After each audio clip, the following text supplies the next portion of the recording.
श्री शिवाय नमस्तुभ्यम। हर हर महादेव।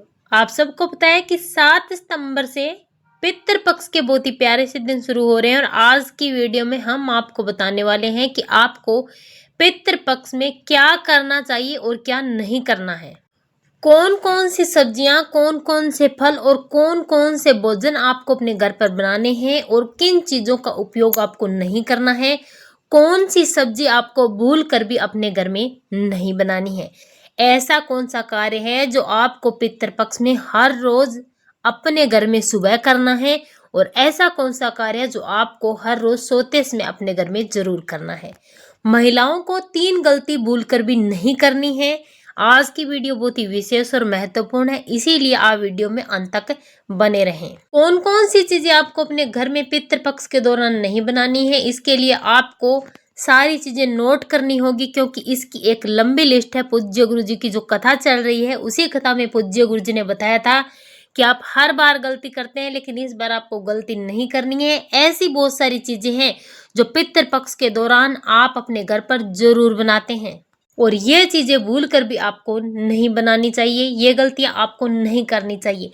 अगर आप भूलवश से ऐसी गलती करते हैं, इन चीजों को अपने घर पे बनाते हैं, तो आपके पितर नाराज हो जाते हैं, आपको पितर दोष लगता है, जिससे आपके घर में परेशानियां आती है, बीमारियां आती है, आपका व्यापार नहीं चलता, कारोबार नहीं चलता, आप पर कर्ज बढ़ता चले जाता है और घर में कलह क्लेश होना शुरू हो जाता है। और अगर आप भी अपने पितरों का आशीर्वाद प्राप्त करना चाहते हैं तो आज की वीडियो को पूरा जरूर देखना। पूज्य गुरुदेव जी की कथा से सुन करके, समझ करके आपको समझाने का पूरा प्रयास करूंगा, परंतु उससे पहले अगर आप भी महादेव के सच्चे भक्त और महादेव की कृपा प्राप्त करना चाहते हैं तो कमेंट बॉक्स में हर हर महादेव जरूर लिखें। चलिए सबसे पहले बात कर लेते हैं उन चीजों के बारे में, उन सब्जियों के बारे में, उन फलों के बारे में और उस भोजन के बारे में जो आपको अपने घर पर भूल कर भी नहीं बनाना है।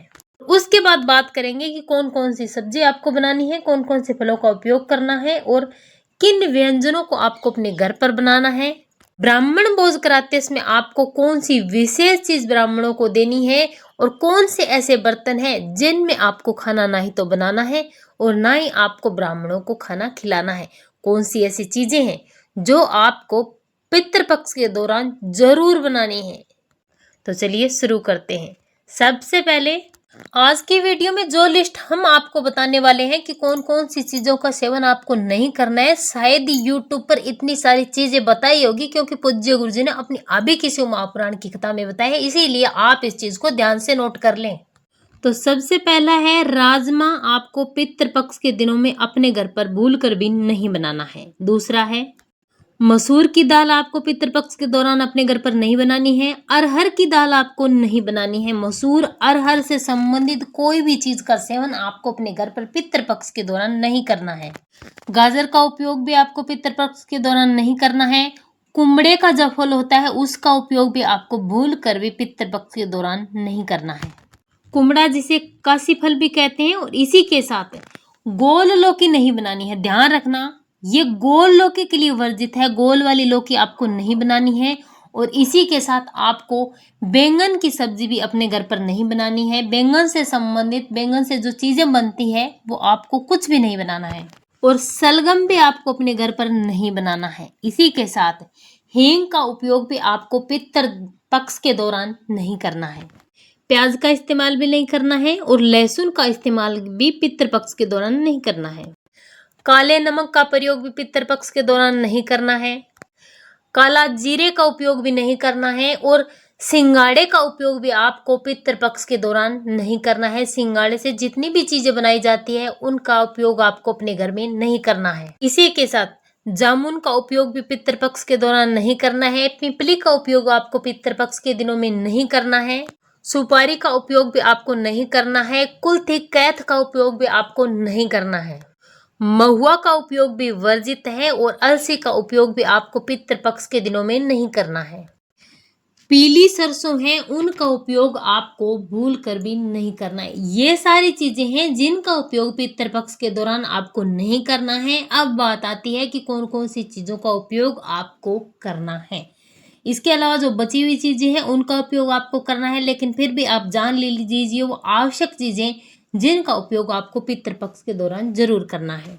पितृपक्ष के दौरान आप जौ का उपयोग कर सकते हैं, आप गेहूं का उपयोग कर सकते हैं, आप धान का उपयोग कर सकते हैं और पितृपक्ष के दौरान आप मूंग का उपयोग कर सकते हैं, मूंग दाल का उपयोग कर सकते हैं। मूंग से संबंधित जितने भी चीजें बनती है आप इन सभी चीजों का उपयोग कर सकते हैं। आप तिल का उपयोग भी कर सकते हैं, कचनार का उपयोग भी आप कर सकते हैं, मटर का उपयोग भी आप कर सकते हैं, आप सरसों का उपयोग कर सकते हैं, लेकिन पीली सरसों का उपयोग नहीं करना है। और परवल का उपयोग भी आप पितृपक्ष के दौरान कर सकते हैं। कांगनी का उपयोग आप कर सकते हैं। सवा चावल का उपयोग आप कर सकते हैं। आम आवड़ा का उपयोग आप कर सकते हैं। बेर का उपयोग आप कर सकते हैं। बेलफल का उपयोग आप कर सकते हैं। अनार का उपयोग आप कर सकते हैं। बिजनौर का उपयोग आप कर सकते हैं। आंवले का उपयोग कर सकते हैं। नारियल का उपयोग आप कर सकते हैं। फालसा का उपयोग आप कर सकते हैं। नारंगी, खजूर, नीलकेत, अंगूर, चिरंजी, इसी के साथ बेर और जंगली बेर का उपयोग भी आप कर सकते हैं। इंद्र जौ का उपयोग आप कर सकते हैं और आप बथुए का उपयोग भी पितृपक्ष के दौरान अपने घर में कर सकते हैं। ये वो चीजें हैं जिनका उपयोग आप पितृपक्ष के दिनों में कर सकते हैं। जो चीजें हमने आपको वर्जित बताई हैं उन चीजों को छोड़ करके बाकी जितनी भी चीजें बचती हैं उन सभी चीजों का आप उपयोग पितृपक्ष के दौरान कर सकते हैं। पूज्य गुरु जी ने बताया कि एक सबसे बड़ी गलती आप अपने घर पर हर बार करते हैं, तब आपको पितृ तर्पण का फल नहीं मिलता। पूज्य गुरु जी ने बताया कि एक गलती आप पितृपक्ष के दिनों में हर बार करते हैं और सभी लोग इस गलती को करते हैं। इस कारण से आपको ना ही तो ब्राह्मण भोज कराने का फल मिलता है, ना ही आपको पितृ तर्पण करने का फल मिलता है। आपके पितृ प्रसन्न नहीं होते हैं, वो आपसे नाराज हो जाते हैं और इस कारण से आपके जीवन में बार बार परेशानियां आती रहती है। तो वो गलती कौन सी है?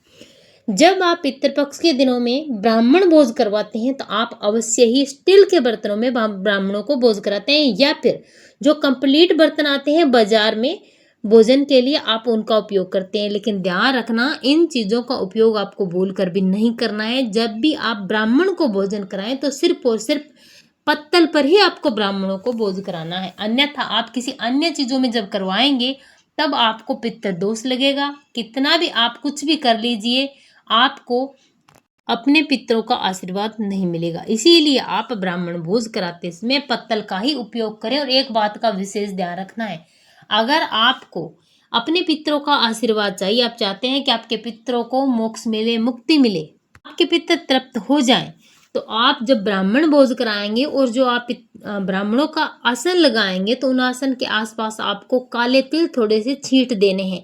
इससे आपके पितर बड़े प्रसन्न होते हैं और आपको आशीर्वाद देते हैं, आपके पितर दोष समाप्त हो जाते हैं। और जिन चीजों का प्रयोग करने के लिए हमने आपसे बोला था उनमें से कोई भी चीज जितना हो सके उतनी चीजों को आपको अपने घर पर बनाना है और पितृपक्ष के दौरान ही आपको इन चीजों को खरीद के अपने घर पर लाना है। कुछ भी करे, ज्यादा नहीं ला सकते तो कम से कम 1 या 2 चीज आप अपने घर पर खरीद कर जरूर लाएं। चाहे आप खाने की चीजें ही लेकर आए, चाहे आप फ्रूट लेकर आए, चाहे आप सब्जियां लेकर आए, जो बनानी है वही आपको जरूर लेकर आनी है। इससे आपके पितृ प्रसन्न होंगे। और एक बात का विशेष ध्यान रखना है आपको, जब आप ब्राह्मणों को भोजन करवाते हैं तो भोजन करते समय ब्राह्मणों का जो मुख है वो दक्षिण की तरफ ही होना चाहिए। आपको गलती नहीं करनी है। दक्षिण की तरफ मुख करके ब्राह्मण भोजन करेंगे तभी आपके पितरों को इसका फल मिलेगा और आपको अपने पितरों का आशीर्वाद मिलेगा। आपको हर रोज अपने पितरों को एक कलश में जल भरकर जरूर देना है, लेकिन ध्यान रखना इस कलश में आपको हर रोज 1 चुटकी काला तिल जरूर डालना है। और अपने पितरों को जब आप जल देंगे, सूर्योदय को जब आप जल देते हैं तब आपको दक्षिण की तरफ मुख करके अपने पितरों को जल देना है। एक काम आपको सुबह उठते ही जरूर करना है, और वो कौन सा करना है, आपको एक कलश में जल भरना है। सुबह उठकर स्नान वगैरह कुछ भी नहीं करना, सिर्फ और सिर्फ उठना है, कलश में जल भरना है। आप चाहें तो काला तिल इसमें 1 चुटकी डाल लीजिए, नहीं तो इसी जल को लेकर के सीधे आपको अपने घर के मुख्य द्वार के बाहर जाना है।